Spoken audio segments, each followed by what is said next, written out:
Kuri na uhotekeku thirikari ya kaunti ya Kiambu ni itete makiria ma ciringi mbirioni 10 kugerera kambuni ITHATU iria ciahetwo wira wa kungania magoti kaunti-ini iyo ni thirikari cia hau kabere. There are instances, Chair, when the county was running 2 systems at the same time, sometimes even 3 systems to collect the same revenue. Each of them, as again the auditor has raised in some of the years there, were not even speaking to each other. Ni kuringana na Ngabana wa Kiambu KIMANI Wamatangi ari mbere ya kamiti ya mathabu ma muingi ya Senate kuria ahithuritie ati kambuni ici ni ciagayaga kigina kiria cionganagia gitari kirakinya akaunti-ini cia thirikari ya county.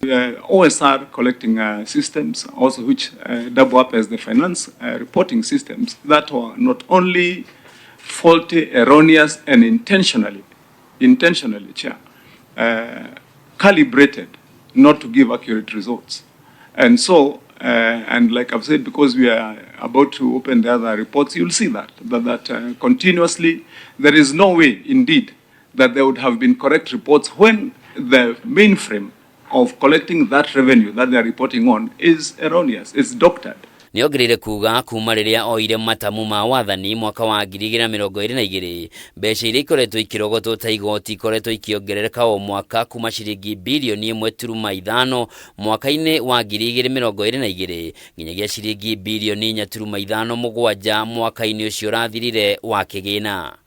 Wamatangi ugite nyongerere no yumanite na thirikari yake kugathika mutambo wa kiriu uria urahuthika kuramata ungania wa igoti na marihi ma motungata ma muingi kaunti-ini iyo undu uria uthingite mahoro maria mbeca cia muingi iroragira.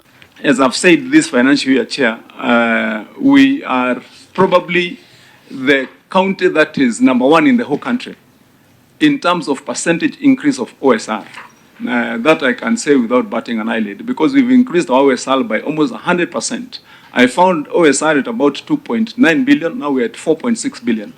That has come out of a very long process of shifting, moving staff, bringing new staff, and bringing in also a new system. Riu kamiti ino ni yugite ni gwita rugamiriria kambuni icio ITHATU niguo macokie ciuria uria mahetwo kandarathi icio na mataririe mitaratara iria marumagirira kungania magoti. I think EACC, let's keep an interest on this matter because it could be a quick win in terms of dealing with the people who have been fleecing the public. It looks like it was a well-organized fraud that they have carried from 2014 until Governor Wamatangi came and terminated. And if there are officers within your administration who are culpable, Chair, then we can give directions as such that they should be surcharged to refund the money that was lost through these companies.